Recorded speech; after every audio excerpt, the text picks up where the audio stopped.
লাইলাতুন নিসফি মিন শাবান, বরাতের রাত যখন আসতো, খারাজু ইলা বাইতিল্লাহিল হারাম। ইমাম ফাকিহি লিখতেছেন 1200 বছর আগের মুসলমান, ইমাম বুখারীর জমানার মুসলমান। তখন ইমাম বুখারী মসজিদে নববী থেকে একটু দূরে, মসজিদে বুখারী এখনো আছে। যারা মদিনায় যাবেন দেখবেন মসজিদে বুখারী। এই মসজিদে বুখারীতে বসে বসে তখন তিনি বুখারী শরীফ লেখেন। আল্লাহু আকবার। ইমাম বুখারীর জমানার মুসলমানরা খারাজু ইলা বাইতিল্লাহিল হারাম, মক্কার বাসিন্দা যারা ছিলেন সবাই সেই দিন হারাম শরীফে একত্রিত হইয়া ইউসাল্লুনা, তারা নামাজ পড়তো, ওয়া ইয়াখতিমুনাল কুরআন, কুরআন খতম দিত, ওয়া ইয়াদউনা, এবং তারা দোয়া করত। বরাতের রাত্রিবেলা নামাজ পড়তো, কুরআন খতম দিত এবং তারা দোয়া করত। 1200 বছর আগে বাইতুল্লাহ তালা মারা হলো না, এখনো বাইতুল্লাহ হারাম শরীফে বরাতের রাত্রে তালা মারা হয় না, এবং মদিনার মসজিদ তালা মারা হয় না, বাইতুল আকসা তালা মারা হয় না। আর আমার দেশের মসজিদ তালা মারা হয় ওইলা মাযহাবী মসজিদ। এই মসজিদের তালা ভেঙে দিতে হবে আর কমিটিকে জুতা দিয়ে পিটাইতে হবে।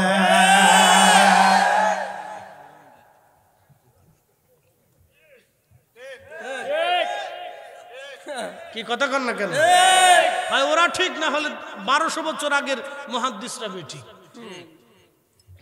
বলে যান। আর ইমাম বুখারীর জুতা এক পাল্লায় দিলে ওদের সব 14 গোষ্ঠী আর এক পাল্লায় দিলে, ইমাম ফাকিহির জুতা এক পাল্লায় দিলে ওদের সব 14 গোষ্ঠী আর এক পাল্লায় দিলে জুতার ওজনের সমান হবে না। সেই জমানার মুসলমানরা দলবদ্ধভাবে যে হারাম শরীফে নামাজ পড়তো, কোরআন খতম দিত, দোয়া করতো, এই সময় বেদাত হলো না। 1450 বছর পরে সে বেদাত হয়ে গেল। সব কানার দল নজদি ইহুদির দালাল শয়তানের এজেন্ডা বাস্তবায়ন করার জন্য আসছে। আমার দেশের মুসলমানদেরকে এই পশ্চিমা সংস্কৃতির ভিতরে ঢুকাই দেওয়ার জন্য ওরা চেষ্টা করতেছে।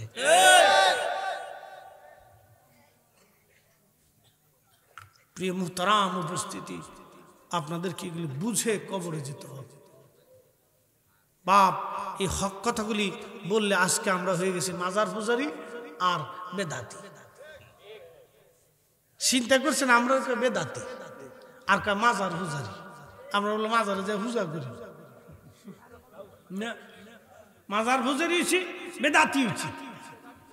হ্যাঁ, খালি কয় বেদাতি আর মাজার পূজারি, বেদাতি আর মাজার পূজারি, বেদাতি মাজার পূজারি, জিকির হয়ে গেছে।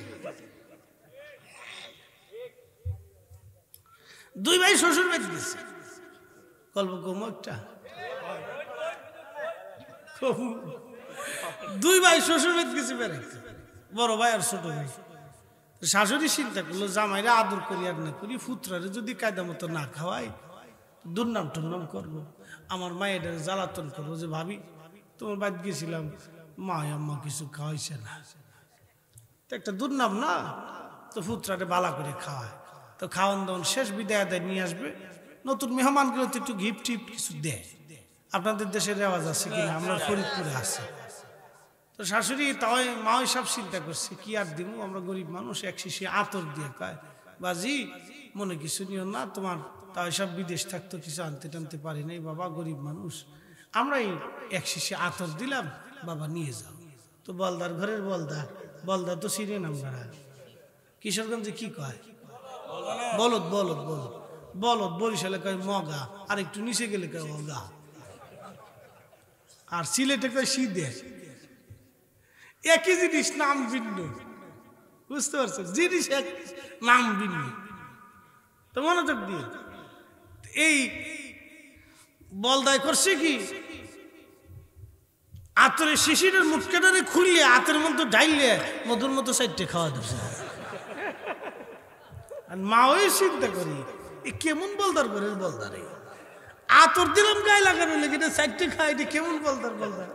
আচ্ছা জামাই আসুক, তো জামাই জিগে এটা কি অবস্থা।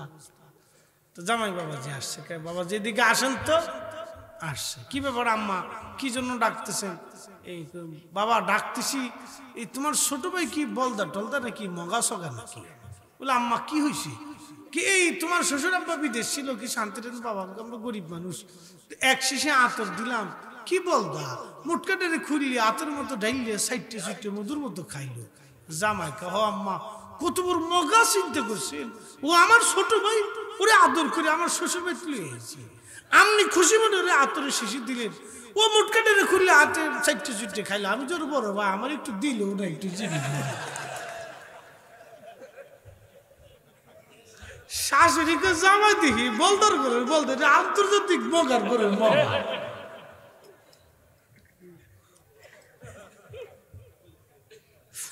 আজকে যারা বরাত মানে না, মিলাদুন নবী মানো না, নবী দুরূদ সালামকে বেদাত বলতেছো, দোয়া বেদাত বলতেছো, তারাবির নামাজ 8 রাকাত বানাইছো, তোমরা তো বলদার তো বলদাই, ওদের কথা শুনে শাহজালালের ইসলাম বাদ দিয়া, শাহপরানের ইসলাম বাদ দিয়া, শাহ মাকদুমের দেওয়া ইসলাম বাদ দিয়া এই বলদার গদের পিছনে যারা দৌড়ায় ওগুলো হলো আরো আন্তর্জাতিক খ্যাতি সম্পন্ন বলদার।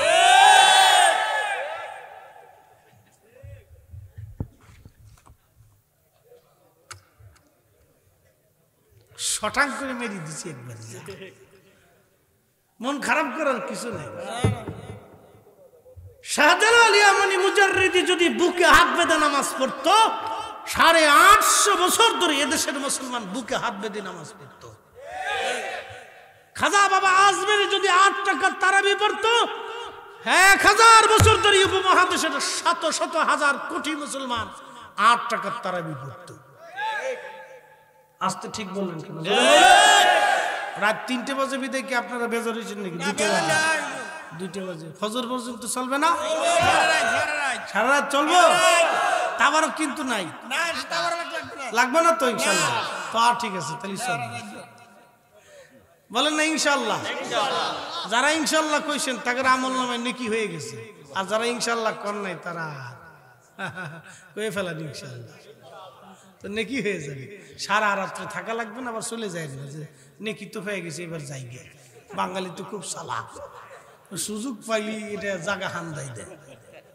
দেখবেন রাস্তাঘাটে বাড়ি গাড়িওয়ালা রিক্সাওয়ালা এই দেখবেন খালি সুযোগ পাইলি খালি চাক্কাটা ঢুকাই দেয়, সুযোগ পাইলি হান্দাই দেয়, একবারে সুযোগ পাইলি খালি চাক্কাটা সামনে ঢুকাই দেয়। কি যে জ্বালাত করছি এদেশে, ওই লাভ নাই। ওরে সুবিধাবাদ, অ্যাক্সিডেন্ট হইলে আগে পকেট আতা। কি কথা কর না? এরা মানুষ, ও শুয়ারের চাইতে নিকৃষ্ট। ও মানুষ হইল কেমনে যে মানুষটা ছটফট করতেছে অ্যাক্সিডেন্টে, এ বেচারা আগে পকেট আতাইতেছে, মাল আছে নাকি দেখিল। কি কথা কর না কেন? আমার দেখা বাস্তবতা থেকে বলতেছি। আমরা বাঙালি মুসলমান কবে ঠিক হবো? আমরা মুসলিম কবে ঠিক হবো জানি। আবার এই জাতি আবার বলতেছে আটটুসি ভালো না, সোনাকান্দা ভালো না, অমুকে ভালো না, তমুকে ভালো না, ওই সমুকে বেদাতি, তমুকে সিরিকি। নিজে ভালো নাকি আগে এটা জিজ্ঞেস করে। কি কথা কর না? ও জিজ্ঞেস করেন ও নিজে ভালো না, বাপ ভালো না, 14 গোষ্ঠী ভালো।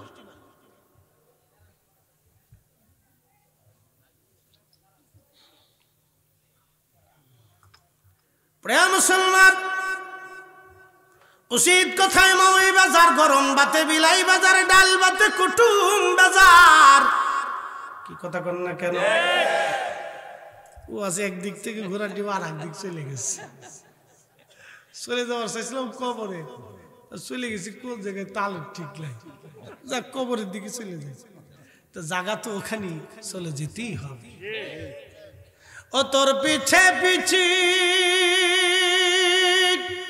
ঘুরছে সমন, কোন দিন জানি তোর হয় সমন জারি।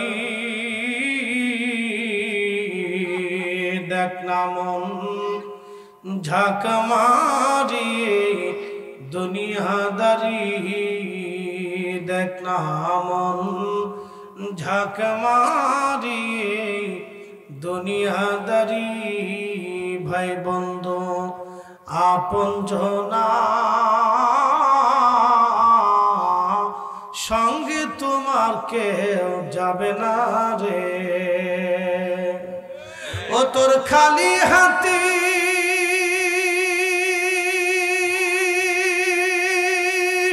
একা পথে যাইতে হবে মন বেরি। দেখ না মন ঝাঁকমারি দুনিয়াদারি। কথা বলেন ঠিক কিনা? বেশি লম্বা কথা বাড়াবো না বন্ধু, কিছু মূল্যবান কথা আপনাদের সামনে তুলে ধরেছি। সমসাময়িক সমস্যা এইগুলি না বললে সমকালীন বিষয়গুলি আপনারা বুঝবেন না। আসেন আমি কবরের দিকে আপনাদেরকে একটু নিয়ে যাই। আহা, এমন একটা ঘর, অবশ্যই কবরে চলে যাওয়া লাগবে, কোনোদিন এই কবর থেকে ফিরে আসার সুযোগ নেই। আল্লাহর কোরআন বলল, ও বান্দা, তোমাকে অবশ্যই কবরে চলে আসা লাগবে। আল্লাহ বলেন, বান্দারে কবরে তো আসবা, ওয়ালা তামুতুন্না ইল্লা ওয়া আনতুম মুসলিমুন।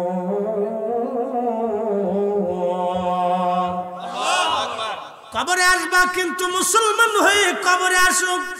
মুসলমান হয়ে আল্লাহ কবরে যাইতে বললেন। আল্লাহু আকবার। এই কবর, মাঝে মধ্যে আপনি কবর জিয়ারতে যাবেন, তবে রাত্রিবেলা যাবেন, দিনের বেলা না। অনেকে ভাববেন হুজুর মনে হয় ভূতে ধরবে, কবরে গেলে না, ভূতে ধরবে না, রাত্রিবেলা যাবেন, তাহাজ্জুদের সময় যাবেন। বলে হুজুর কেন তাহাজ্জুদের সময় চলে যাব? আল্লাহর নবী প্রত্যেক দিন মাঝে মধ্যে রাত্রিবেলা তাহাজ্জুদের সময় জান্নাতুল বাকিতে নবীজি যাইয়া জিয়ারত করতেন। আর দাঁড়ায় দাঁড়ায় নবীজি কাঁদতেন আর বলতেন, আল্লাহ আমি সাহাবীদের উপরে সন্তুষ্ট আছি, মালিক তুমি আমার সাহাবীদের প্রতি সন্তুষ্ট হয়ে যাও। রাত্রিবেলা কবরের কাছে গেলে আপনার শরীর হিম হয়ে আসবে, কঠিন হৃদয়গুলি নরম হয়ে যাবে, পাথরের মতো শক্ত হৃদয় নরম হবে। ও করিমগঞ্জের মুসলমান, খুব মনোযোগ দিয়ে শুনে যাবেন। আল্লাহর নবী বলেন, নাহাইতুকুম আন জিয়ারাতিল কুবুর ফাজুরুহা। কবর জিয়ারত তোমাদেরকে নিষেধ করতাম, এখন তোমরা কবর জিয়ারত করো। কেন কবর জিয়ারত করবে? ওই আমার দেশের একদল আছে, তারা বলে না এগুলি সব বেদাত বেদাত, শুধু বেদাত বেদাত বলে বন্ধ করে দিচ্ছে। আজকে একটা ঘটনা আপনাদেরকে শোনাই যায়। আল্লামা ইমাম, ইমামের নাম আল্লামা ইমাম হাজরাতে সাখাবি শামসুদ্দিন সাখাবি রাহমাতুল্লাহ আলাইহি। আল্লাহু আকবার। ওনার পবিত্র কিতাবখানা এই মিসকিনের ঘরে আছে। ইমাম শামসুদ্দিন সাখাবি, কিতাবের নাম হলো আল কওলুল বাদি। ইমাম শামসুদ্দিন সাখাবি, ওনার উস্তাদের নাম আল্লামা ইমাম হযরত হাজার আসকালানি আশ-শাফিঈ। পৃথিবীর মধ্যে 4 মুহাদ্দিসের এক মুহাদ্দিস, তিনি আল্লামা ইমাম হাজার আসকালানি। শুনলে খুশি হবেন, মিলাদুন নবীর পক্ষে ছিলেন। একসাথে জোরে বলা যাবে কি? মারহাবা মারহাবা। আসতে হয়ে গেল না? আর জোরে কর না। মিলাদুন নবীর পক্ষে ছিলেন, ফতোয়া দিয়ে গেছে। আর আমার দেশের সুক্ত মৌলবী মিলাদ খুঁজে পাই না। উনি না হইলে আমার সাথে তাতে আসে যায়। কি কথা কর না? ইমাম হযরত আসকালানি পৃথিবীর 4 আলেমের এক আলেম, 4 মুহাদ্দিসের এক মুহাদ্দিস। হযরত আল্লামা ইমাম হাজার আসকালানির ছাত্র ছিলেন আল্লামা ইমাম শামসুদ্দিন সাখাবি। উস্তাদ হাফিজুল হাদিস, ছাত্র হাফিজুল হাদিস। ওনার কিতাবের নাম আল কওলুল বাদি। এই কিতাবের মধ্যে তিনি একটা ঘটনা লেখেন। হযরত হাসান বসরি রাহমাতুল্লাহ আলাইহির জমানায় একজন মুসলমান নারী হযরত হাসান বসরি রাহমাতুল্লাহ আলাইহির খেদমতে আসছে।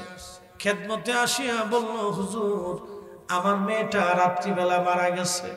আল্লাহর ওলি গো, আমার মেয়েটা যে রাত মারা গেল, আমার মেয়েটা জান্নাতি না জাহান্নামী আমি একটু জানতে চাই। কি কষ্ট হইতেছে আপনাদের? মুতে ধরছে তো উড়ে কে? বুঝতেছি না, উড়া যাবে না, মোনাজাতের আগ পর্যন্ত উঠা যাবে না। তার মানে এরকম না যে আপনাদেরকে নিয়ে সারা রাত্র কইতেছি।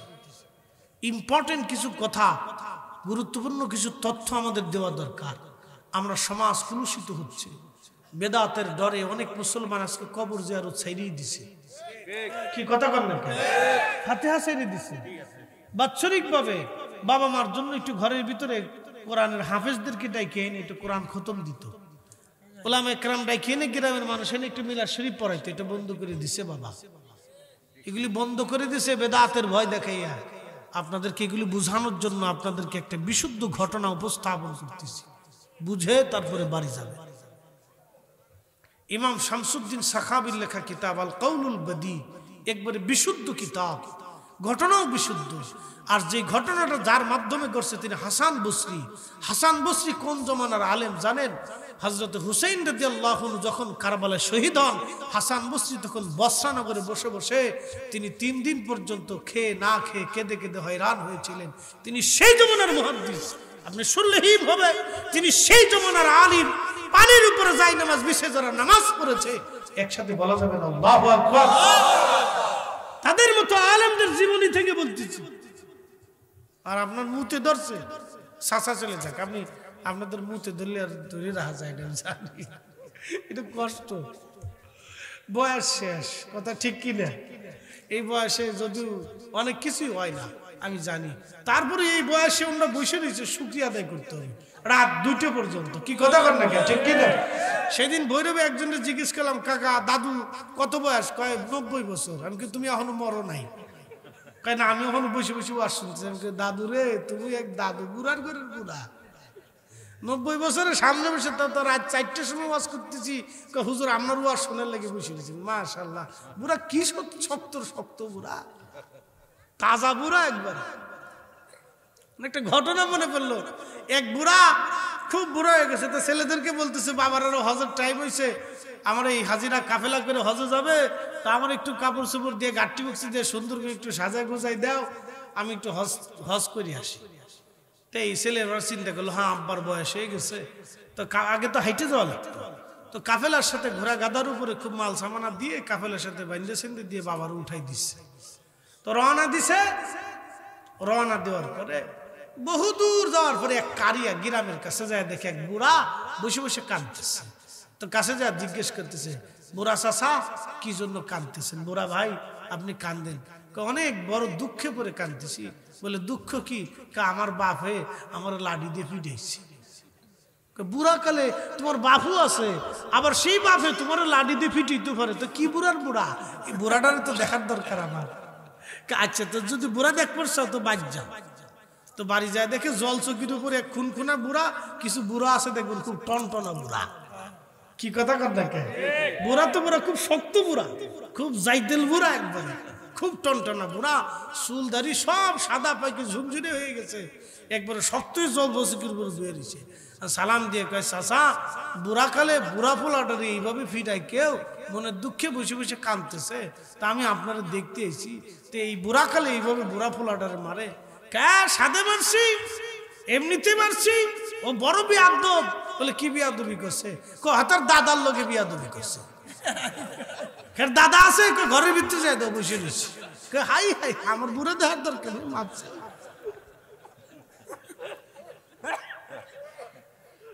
আমার বুড়া লাগতো না।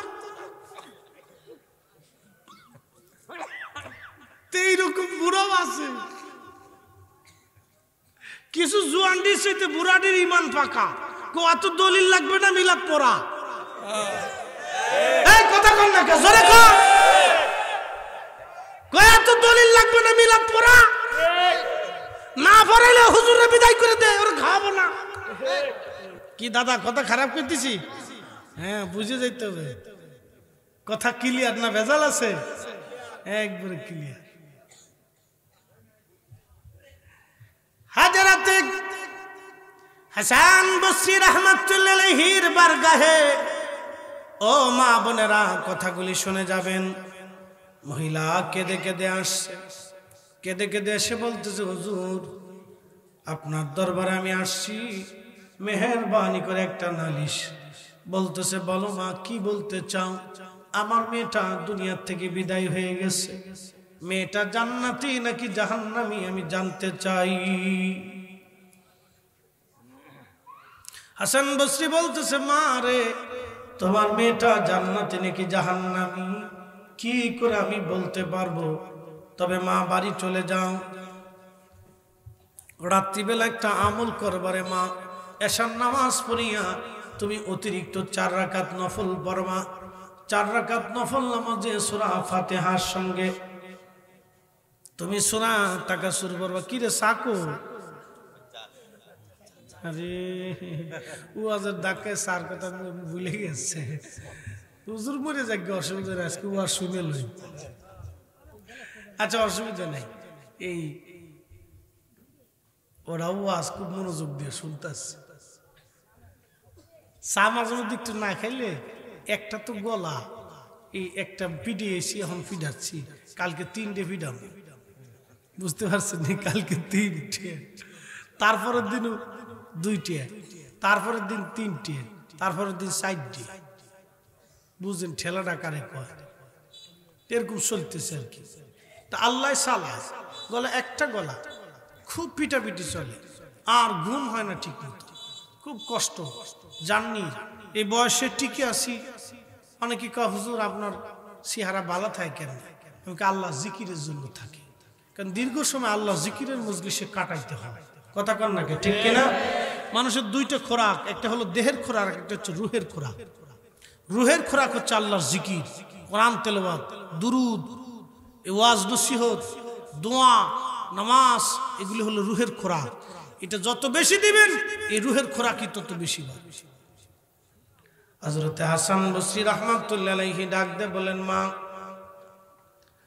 রাত্রিবেলা চলে যাবে, এশার নামাজ পড়িয়া রে মা তুমি 4 রাকাত অতিরিক্ত নামাজ পড়বে, সূরা ফাতিহার সঙ্গে সূরা তাকাসুর পড়বে। তাকাসুর পড়িয়া রে মা তুমি রাত্রিবেলা ঘুমাইবা। ঘুমানোর আগে তাসবিহখানা হাতে নিয়া আমার নবীর নামের দুরূদ শরীফ পড়তে পড়তে ঘুমায় পড়বা। জননী রাত্রিবেলা ঘুমের ঘরে আল্লাহ দেখাই দিবে তোমার মেয়ে জান্নাতি নাকি জাহান্নামী। একবার জোরে জোরে বলা যাবে কি মারহাবা। ওই মহিলা চলে গেছে, রাত্রিবেলা আসার নামাজ পড়ে 4 রাকাত নফল নামাজ পড়লেন। সূরা ফাতিহার সাথে সূরা তাকাসুর, আলহাকুমুত তাকাসুর হাত্তা যুরতুমুল মাকাবির।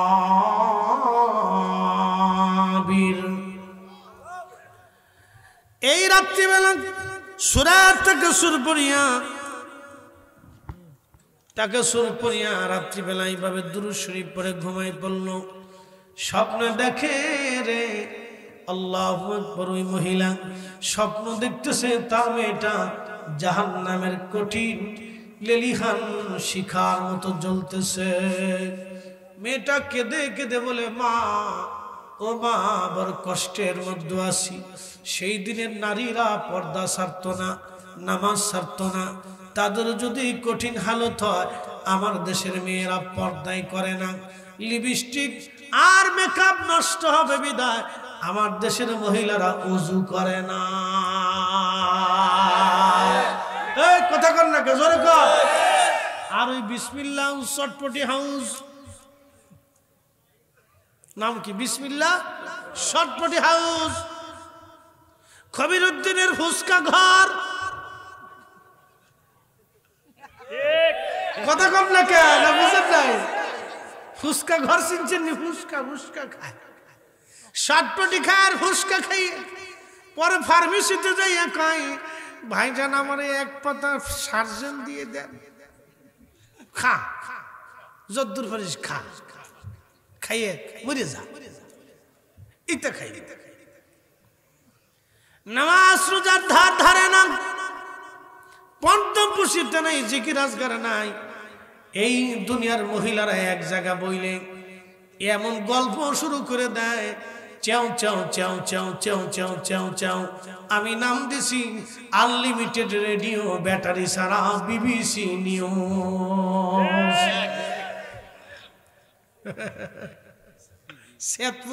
হুজুর একটা আছে, এটা আপনার বিরুদ্ধে ওয়াজ করে গেছে, এটা আর ভোট দেওয়া যাবে না। বিবিসি নিউজ নাম দিছি। আপনার গ্রামে দেশে কিছু পান খাওয়া বেরিয়ে আছে, খালি পান খায় আর গ্রাম বেড়ে ঘুরে বেড়ায়। শাশুড়ির দোষ বোর কাছে, বোর দোষ শাশুড়ির কাছে। এই ঘরের দোষ ওই ঘরে, ওই পাড়ার দোষ ওই পাড়া, খালি গুতাগুতি ও অশান্তি সৃষ্টি করে বেড়ায়। এটার নাম হলো কুটনা বেডি। কি কথা কর না, নাম হচ্ছে কুটনা বেডি। আমরা বলি সগলখোর, আন্তর্জাতিক মানে শয়তান। ওই বেডি যতদিন আছে শয়তান কয় চাচি তুমি থাকতে আমার আর কোনো কিচ্ছু লাগবে না, তুমি চালাইতে থাকো, পান খাও আর ঘুরে ঘুরে অশান্তি বাঁধাইতে থাকো। এই কুটনা বেডি এদেশে বহুত আছে।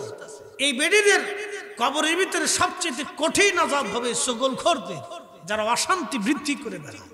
আমার দেশে দেখবেন কিছু হুজুরও ঢুকে গেছে, এই সুন্নি জামাতের ভিতরে কিছু আছে এই দোষ এই দোষ এই দোষ এই দোষ, এর ভুল হয়েছে এর ভুল হয়েছে, নিজের ভুল নাই। আপনাদেরকে একটা কথা বলি, যে খালি সুন্নি আলেমদের ভুল খুঁজে বেড়ায়, নিজের ভুল দেখে না, বুঝবেন এটা শয়তান। হ্যাঁ ঠিক আসতে বললেন কেন? বুঝবেন এটা শয়তান, এটা দুষ্ট, এটা অশান্তি বৃদ্ধি করার জন্য আসছে। এমন ভাবলো যে উনি বিরাট বড় সাইকুলা দিয়ে, নিজে খালি বিরাট বড় শুদ্ধ দেখা, আর সব ভুলে আছে, উনি খালি শুদ্ধ। এগুলো হলো সব শয়তান। সুন্নি জামাতের ভিতরে একটা অশান্তি বৃদ্ধি করার জন্য, এই সুন্দর একটা জামাতকে নষ্ট করার জন্য এগুলো উঠে পড়ে লাগছে। এগুলো সব শয়তানের দালাল। সাবধান থাকবেন এগুলি থেকে, আপনারা খুব সতর্ক থাকতে হবে। আমরা পীর আমাদের যার যার, সুন্নিয়ত আমাদের সবার। কথা কর না কেন, ঠিক কিনা? হাত উঠে করে বলেন ঠিক কিনা?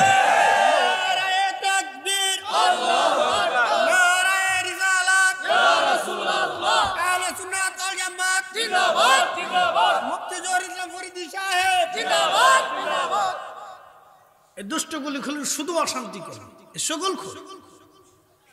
কষ্ট হইতেছে আপনাদের?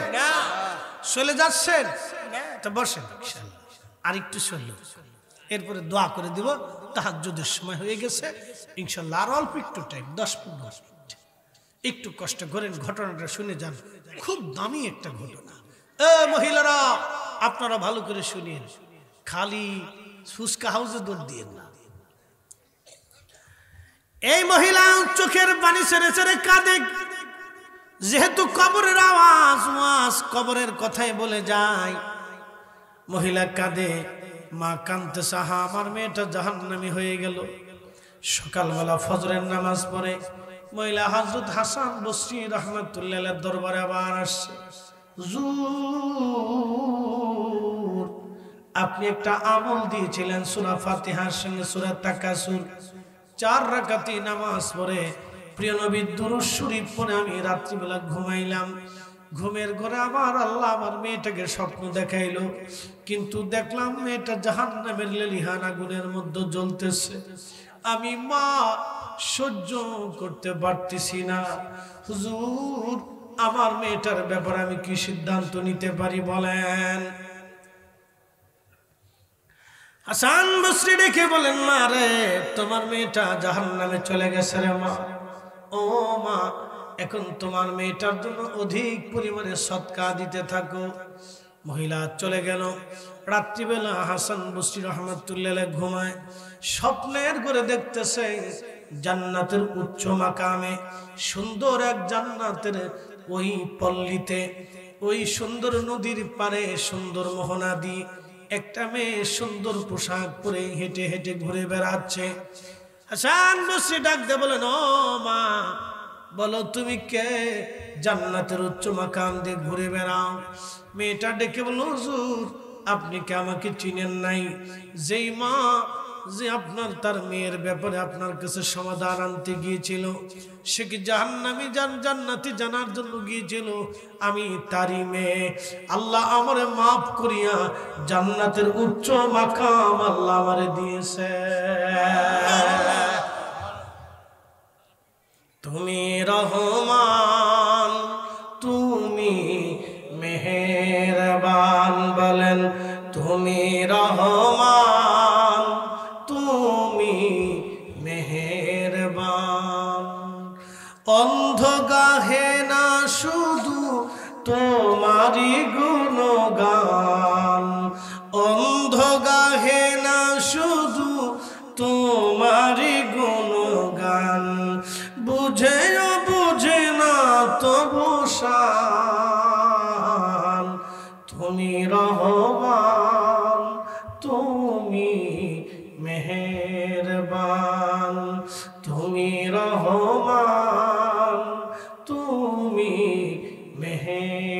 মেহরবান।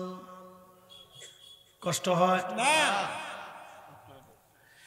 এই মেয়েটা ডেকে বলল, হুজুর আল্লাহ আমাকে মাফ করে দিয়েছে।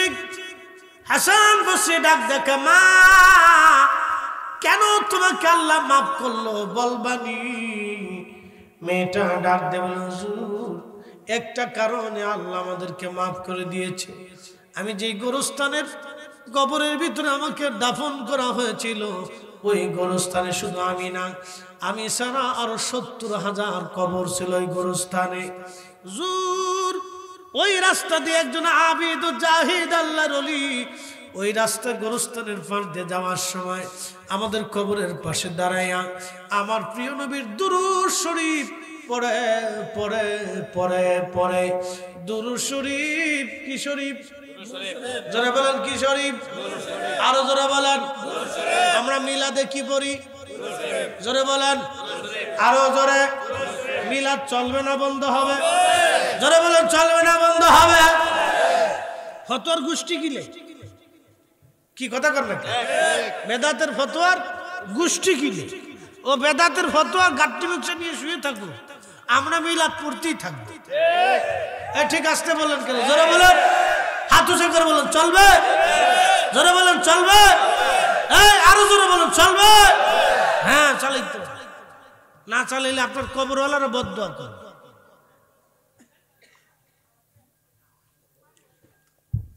এরা কি কয় জানেন? আপনারা কয় কিছু ওই পেট পূজারি হুজুরের পয়সার দান না, মিলাদ পড়লে 200-100 টাকা দেয়। পেট পূজারি হুজুরের পয়সার দাম না, আর উনি এত বড় হুজুর, ওনার আর পয়সা লাগে না, ওনার ফেরেশতারা খাবার দিয়ে যায়। কি কথা কথা উচিত কথাই ময় বাজার। উনি এত বড় হুজুর যে ওনার পয়সা করে লাগে না, ফেরেশতারা ওনার চাল দিয়ে যায়। উনি আর পয়সা কামাই করে না। বাপ লইছি কি খালি পয়সা আমরাই লই। আমার ঠিকই 1000 টাকার নোট একটা দিয়ে যদি খালি কান্দে হুজুর দোয়া করেন, কি দরকার ছিল?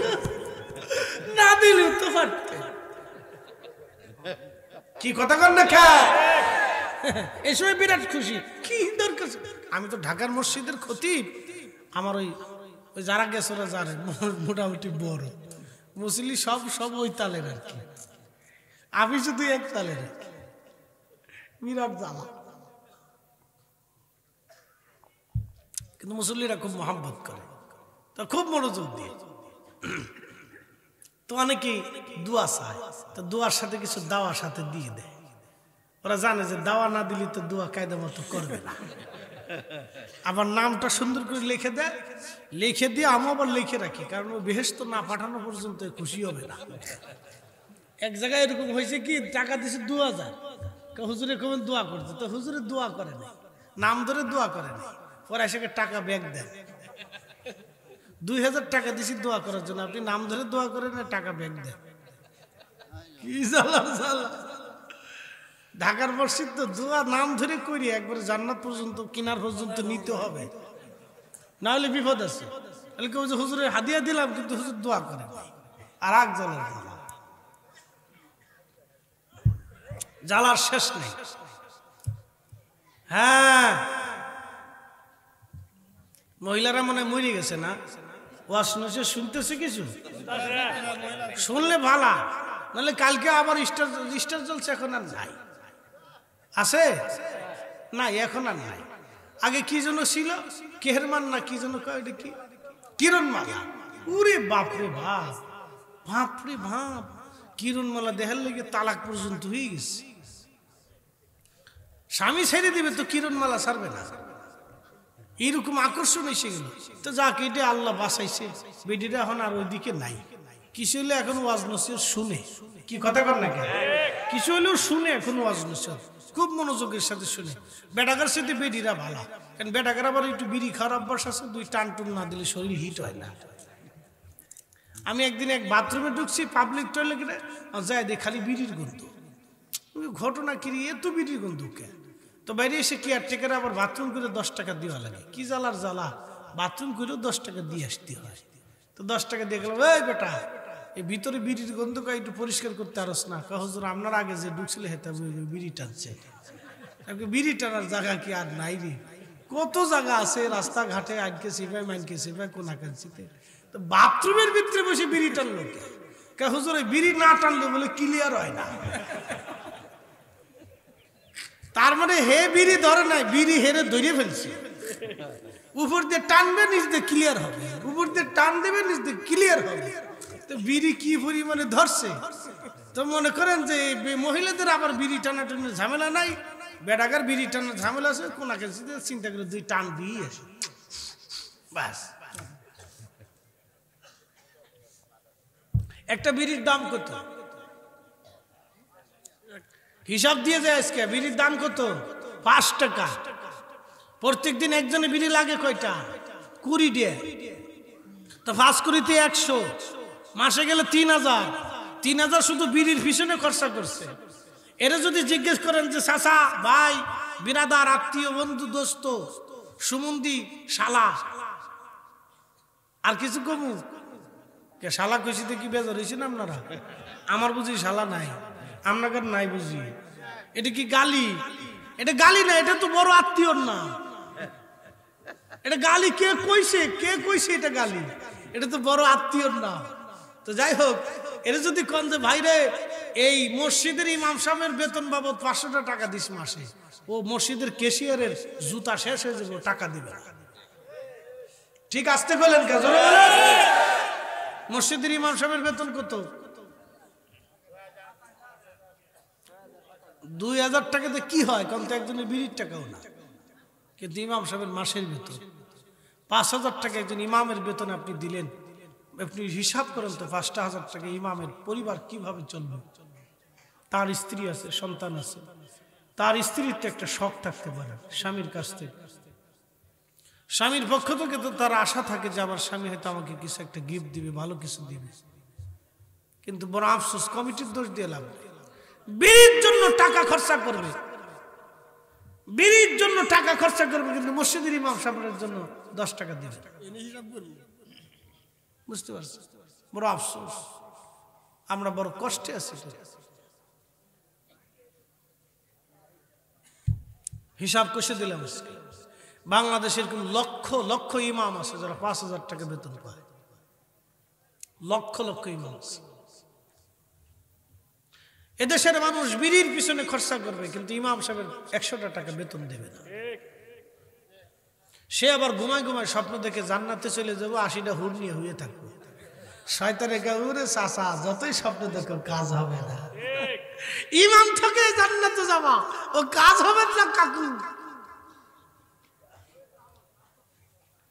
একসাথে জোরে বলে তো আল্লাহু আকবার।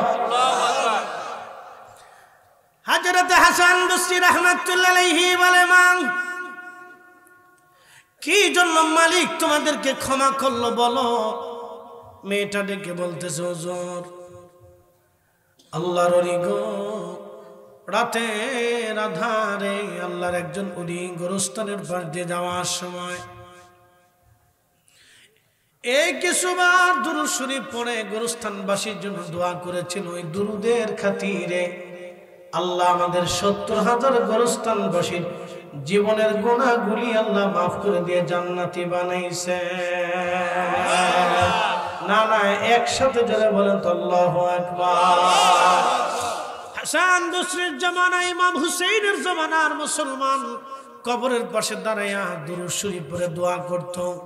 আজকে ওরা কারা বেদাতের ফতোয়া দিয়ে বন্ধ করতে চায়। আজকেও তার মানে বলা চলে দোয়া করলে মাইয়িতের জন্য কবুল হয়ে যায়। আমরা সুন্নি মুসলমান, এই জন্য আমরা বিশ্বাস করি আমাদের দোয়াগুলি কবরে কাজে লাগবে। অতএব আমরা আজকে থেকে শিখে গেলাম দোয়া কখনো বন্ধ হবে না। কথা বলেন ঠিক কিনা? কবরের আলোচনা আমার শেষ, এদিকে আর আমি বাড়াবো না। হাসরে যদি চলে যায় তো আজকের ওয়াজ শেষ হবে না। তারপরও বেলালের ওয়াজ আপনারা শুনতে চাইছেন। এই হযরতে বেলালের জীবনের ছোট্ট একটি দিক আপনাদের সামনে ওয়াজ করে যাব। হযরতে বেলালের কেন মর্যাদা আল্লাহ পাক দিলেন, তার প্রথম নাম্বার কারণ ছিল গোলামির জন্য। এমন গোলামি তিনি করেছিলেন আল্লাহু আকবার কালেমার জন্য। এমন পরিমাণে মার মার রিমান বেলাল রাদিয়াল্লাহু আনহুর মতো আর কারো নসিবে তোমার জুটে নাই। এত পরিমাণে মার উনি খেয়েছিলেন বেলাল, এত পরিমাণে ওনাকে মারা হয়েছিল, গলার মধ্যে রশি বেঁধে মরুভূমির মধ্যে হাত পা বেঁধে ফেলে রেখে আসা হতো, বুকের উপর পাথর চাপা দিয়ে, লড়াচড়া করতে পারতেন না। মরুভূমির লোহাওয়াগুলি, প্রচন্ড গরম বালুগুলি শরীরের মধ্যে লেগে লেগে ফুসকা পড়ে পড়ে ঘা হতো। ওই ঘায়ের মধ্যেই বেলালকে চাবুক দিয়ে পিটুনি হতো, কোনো ওষুধ ব্যবহার করা হতো না। কত রজনী বেলাল রাদিয়াল্লাহু আনহু নির্ঘুম কেটেছে, কতদিন ক্ষুধার যন্ত্রণায় বেলাল নির্ঘুম কাটাই দিয়েছে, কতদিন হযরতে বেলাল রাদিয়াল্লাহু আনহু ক্ষুধার যন্ত্রণায় দিন কাটাই দিয়েছে। এইভাবে মাঝে মধ্যে অজ্ঞান হয়ে পড়তেন, শুধু আহাদ আহাদ আহাদ আহাদ বলে কাঁদতেন, আল্লাহ এক আল্লাহ এক আল্লাহ এক আল্লাহ এক। আর কোনো কথা বেলালের আসতো না, শুধু বলতো আল্লাহ এক। এইভাবে বহু বছর বহু দিন পার হয়ে গেল। হযরত বেলাল রাদিয়াল্লাহু আনহুর লেখা নাই, পড়া নাই, কিন্তু কলিজায় নবীর প্রেম এবং আল্লাহর প্রেম থাকার জন্য আমার নবীজি তাকে মসজিদের নববীর মুয়াজ্জিন বানাই দিলেন। ইমাম নবী মুয়াজ্জিন হযরতে বেলাল। আল্লাহু আকবার। এত পরিমাণে মর্যাদা আল্লাহ পাক দিলেন। বেলালের মতো আশিক যদি আমি হইতাম, বেলালের মতো আশিক যদি আমি হইতাম, এ দুনিয়ায় নবীর দেখা পাইতাম, এ দুনিয়ায় নবীর দেখা পাইতাম। এ মুসলমান, মুয়াজ্জিন হয়ে গেলেন বেলাল, রাসূলের দরবারের মুয়াজ্জিন, কিন্তু লেখাপড়া কিচ্ছু নাই, নবীর দরবারের মুয়াজ্জিন। একটা কারণে, ইন্না আকরামাকুম ইনদাল্লাহি আতকাকুম। কুরআন বলতেছে আল্লাহর দরবারে তার দাম বেশি, আল্লাহর দরবারে যার মর্যাদা বেশি, আল্লাহর দরবারে তার মর্যাদা বেশি, যিনি দুনিয়াতে যার অন্তরে তাকওয়া বেশি, আল্লাহর ভয় বেশি, যার অন্তরে আল্লাহর ভয় বেশি, তার দাম আল্লাহর দরবারে অনেক বেশি। একবার জোরে বলা যাবে আল্লাহু আকবার। আল্লাহর নবীর ইন্তেকাল মুবারক হয়ে গেল। মদিনার মানুষ কান্না, 3 দিন খাওয়া দাওয়া বন্ধ হয়ে গেল। হযরত বেলাল রাদিয়াল্লাহু আনহু আযান বন্ধ করে দিলেন। দীর্ঘদিন বেলাল আযান দেন না। আবু বকর অনুরোধ করলেন। হযরত বেলাল বলেন, আবু বকর রে, আপনি কি আমাকে কিনেছিলেন নিজের জন্য না আল্লাহর জন্য? বলে, আল্লাহর জন্য। যদি আল্লাহর জন্য কিনে থাকেন তাহলে আমার প্রতি আপনার অধিকার নাই, আপনি দয়া করে আমাকে চাপ প্রয়োগ করবেন না। আমি নিয়ত করেছি নবীর ইন্তেকালের পরে আর আযান দেব না, আমি আর আযান দিব না নিয়ত করেছি। হযরত বেলাল আর কোনদিন তিনি আযান দেন নাই। ইমাম জাইলাই নাসবুর রায়ের মধ্যে লেখেন, বেলাল আবু বকর থেকে বিদায় নিলেন সিরিয়াতে চলে যাওয়ার জন্য। আল্লামা ইমাম কিরমানি শরহে বুখারীর মধ্যে তিনি লিখতেছেন, নবীজির স্মৃতিগুলি দেখে দেখে বেলাল সহ্য করতে পারতেন না, বিরাট বড় কষ্ট হতো। আপনারা জানবেন, কোন কোন সন্তান মারা গেলে মা কবর দেখে দেখে কাঁদতে থাকে, মা সন্তানের জামা ধরে কাঁদে, মা সন্তানের বিছানা ধরে ধরে কাঁদতে থাকে। বেলাল ওইভাবে দীর্ঘদিন নবীজির স্মৃতি বিজড়িত দেখে দেখে কাঁদতেন, সহ্য করতে পারতেন না হযরতে বেলাল, কষ্ট হতো ওনার। ইমাম কিরমানি শরহে বুখারীর মধ্যে লেখেন, এই স্মৃতি বিজড়িত জায়গা দেখে বেলালের বরদাস্ত হতো না, এই জন্য চলে গেলেন তিনি। আল্লাহু আকবার। উনি যখন চলে গেলেন সিরিয়ার দামেস্কতে, রাতের আধারে ইমাম তাকিউদ্দিন সুবকি শিফাউ সাকামে লেখেন, রাতের গভীরে স্বপ্ন দেখে আমার নবীজি রাহমাতুল লিল আলামিন হযরত বেলালের কুরে ঘরে তশরিফ এনেছেন। চিৎকার মেরে জোরে বলেন না ইয়া রাসূলুল্লাহ। আমার নবীজি ডাক দিয়ে বললেন, বেলাল, এ কেমন জুলুম তুমি আমার সঙ্গে শুরু করছো রে বেলাল?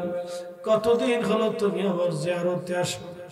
বেলাল, আমি নবীর জিয়ারতে কথা শুনিয়া নবীর আশিক সুদূর সিরিয়ার দামেস্ক থেকে রওনা দিয়ে মদিনাতুল মুনাওয়ারায় ফিরে আসলে তাহাজ্জুদের ওয়াক্ত চলতেছিল। জালি মুবারক রওজা মুবারকের সঙ্গে মাথা টেকে কাঁদতেছে। বিনয়ে বিনয়ে বেলাল রাদিয়াল্লাহু আনহু কান্দে আর বলেছিলেন, গোলাম আপনার কদম মুবারকে হাজির হয়ে গেছে। ইয়া রাসূলুল্লাহ, গোলাম আপনার কদম মুবারকে হাজির। বিনয়ে বিনয়ে বেলাল রাদিয়াল্লাহু আনহু কাঁদতেছিলেন। নতুন মুয়াজ্জিন আসছে আযান দেওয়ার জন্য দেখে নবীর মুয়াজ্জিন বেলাল বসে বসে কান্দে। সাহাবীদেরকে ডাক দিলেন, সাহাবীরা রে শুনছো, নবীর মুয়াজ্জিন বেলাল ফিরে আসছে। এই কথা শুনিয়া সব সাহাবীরা মসজিদে ভরে গেল। ইমাম সুবকি আশিফাউ সাকামের মধ্যে লেখেন, ইমাম ইবনু আসাকির তিনি তারিখের মধ্যে লেখেন, শেখ আব্দুল হক মুহাদ্দিস দেহলভী রাহিমাহুল্লাহ মাদারিজুন নুবুওয়াতের মধ্যে লেখেন, ইমাম সামহুদি আল ওয়াফাউল ওয়াফা এই কিতাবের মধ্যে তিনি লিখতেছেন, হযরত বেলাল রাদিয়াল্লাহু আনহুকে সে সমস্ত সাহাবীরা বলল, বেলাল রে, আজান দাও, কতদিন তোমার কণ্ঠের আজান শুনি না। বেলালের একটাই বক্তব্য, নবীর ইন্তেকালের পরে আমি আর কোনোদিন আজান দেই নেই, আর কখনো আজান দেব না বলে আমি নিয়ত রেখেছি। আমি আজান দিলে নবী আসতো, এখন আজান দিলে কি নবী আসবি? কে আমার আজানে নামাজ পড়াবে? কে গো বেলালের আজানে নামাজ পড়াইবে? কে গো বেলালের আজানে নামাজ পড়াইবে? কে গো বেলালের আজানে ইমামতির কাতারে দাঁড়াবে? নবী নাই, হযরত বেলাল আজান দেন না। সাহাবীরা বলল, আমাদের কোথায় বেলাল আজান দিবে না? যাই দেখো হাসান আর হুসেন আসেনি। ইমাম হাসান আর হুসেনকে ডেকে নিয়ে আসা হলো। ওনারাও এসে দেখলেন বেলাল রওজা মুবারকে বসে বসে কাঁদতেছে। হাসান হুসেনকে দেখে বেলাল রওজা শরীফ থেকে উঠে, রওজা মুবারকের থেকে উঠে ইমাম হাসানের বুকের মধ্যে মাথা ঠেকায় কাঁদতেছিলেন। আবার ইমাম হুসেইনের বুকের মধ্যে মাথা ঠেকে কান্দে। এমন সময় নবীর মুয়াজ্জিন বেলালকে ইমাম হাসান ডাক দে, বলো, নানার মুয়াজ্জিন, কতদিন হলো তুমি আমরা আজান শুনাও না? যাও, যেইভাবে নানারে আজান শুনাইতো আজকে মিনারে যাও, ওইভাবে আমরা আজান শুনো। নবীর মুয়াজ্জিন দৌড়াইয়া সেই মহিলার ছাদের উপরে উঠলেন, যে মহিলার ছাদের উপরে দাঁড়ায় আজান দিতে বনু নাজ্জার গোত্রের এক মহিলা সাহাবীর সাথ শুরু করলেন আজান। আল্লাহু আকবার, আল্লাহু আকবার। সারা মদিনার রন্দে রন্দে আওয়াজ পৌঁছাই গেল, আল্লাহু আকবার, আল্লাহু আকবার। সারা মদিনার রন্দে রন্দে আজান পৌঁছাই গেল। মহিলা, পুরুষ, শিশু, বাচ্চা থেকে শুরু করে ছোটরা, যুবকরা, কিশোররা ঘর থেকে বের হয়ে দৌড় মারছে। একটা আওয়াজ সবার মুখে মুখে, নবী আসছেনি, নবী বুঝি ফিরে আসছে। ইমাম সুবকি আশিফাউ সাকানের মধ্যে লেখেন, নবী বুঝি ফিরে আসছে রে, নবী বুঝি ফিরে আসছে। সারা মদিনার ভিতরে কান্নার রোল পড়ে গেল, নবী আসেনি। শিশুরা বৃদ্ধরা ঘর থেকে বের হয়ে আসছে। হযরত বেলাল রাদিয়াল্লাহু আনহু ওইখানে বসে বসে ওই মহিলার ছাদের উপরে দাঁড়ায় যখন তিনি আশহাদু আন্না মুহাম্মাদার রাসূলুল্লাহ বলে ডাক দিলেন, মদিনার মাটিগুলি থরথর থরথর করে কেঁপে উঠছে। চিৎকার মেরে জোরে বলেন না ইয়া রাসূলুল্লাহ। বুঝতেই তো পারছেন মদিনার হালত কি, মাটি পর্যন্ত কেঁপে উঠছে। ইমাম সুবকি আশ-শিফা ওয়াস সাকামের মধ্যে লেখেন, মাটি পর্যন্ত কেঁপে উঠছে। কারো আজানে পৃথিবীর মাটি কাঁপে নাই, কারো আজানে পৃথিবীর মাটি আর কোনোদিন কাঁপবে না। একদিনের আজানে দুনিয়ার মাটি ভূমিকম্প হয়েছিল, সেই দিন বেলালের আজান। বুঝতেই পারেন মদিনার মাটি পর্যন্ত ইশকে রাসূলের ধৈর্য ধরতে পারে নাই, তাহলে সাহাবীদের হালত কি ছিল। আমি তো বিরাট একটা ঘটনা সামান্য কয়েক মিনিটের মধ্যে বলে ফেললাম, কিতাবেও সামান্য মুক্তাসার আলোচনা আসছে। বিরাট লম্বা ঘটনা, পৃথিবীর মাটি পর্যন্ত কেঁপে উঠছে। আল্লাহু আকবার। বেলাল অজ্ঞান হয়ে পড়ে গেলেন, আর তিনি আজান দিতে পারেন না আশিক রাসূল। তাহলে বুঝেন তো মদিনার হালত কি হয়েছিল। জীবনে নবীর ইন্তেকালের পরে বেলাল দুইটা আজান দিয়েছিলেন, একটা আজান মসজিদে নববীতে, আর একটা আজান বাইতুল আকসায়। আবার হাসরের মাঠে বেলাল আর একটা আজান দিবে। একবার জোরে বলা যাবে কি আল্লাহু আকবার। হযরত বেলালের আজান এতই ফুজুদ ছিল, সাহাবীরা স্থির থাকতে পারতেন না। নবীর স্মৃতিচারণে মদিনার সব সাহাবীরা সেই দিন কেঁদেছিল। বাবাজি, এটা অনেক বড় ইশকে রাসূলের কথা। অমূল্য অতুল্য এই প্রেম কয়জনে বুঝে, অমূল্য অতুল্য এই প্রেম কয়জনে জানে। ওরে ধনী মানি পাই না যারে, ওরে ধনী মানি পাই না যারে, পায়া সে কানে। অমূল্য যতুল্য এই প্রেম কয়জনে জানে, অমূল্য অতুল্য এই প্রেম কয়জনে বুঝে। এসেছেন যত নবী সকলের ইমাম, সালাম নবী তোমায় হাজারো সালাম। ইয়া নবী সালাম আলাইকা ইয়া